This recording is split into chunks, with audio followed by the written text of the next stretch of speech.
Hello viewers, let's learn and display a simulated avatar on WhatsApp to impress your colleagues and friends. First open WhatsApp and then click three dots.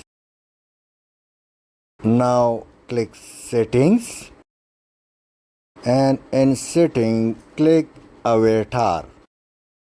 Now another interface appear, create your avatar. Two option appears, best is create from selfie, so click it. Now take your selfie and you will see a lot options for editing. Now masculine, feminine, it's up to you. Choose the one. Let me click masculine. You can increase, decrease the body or either slim or a little muscular. Now click continue.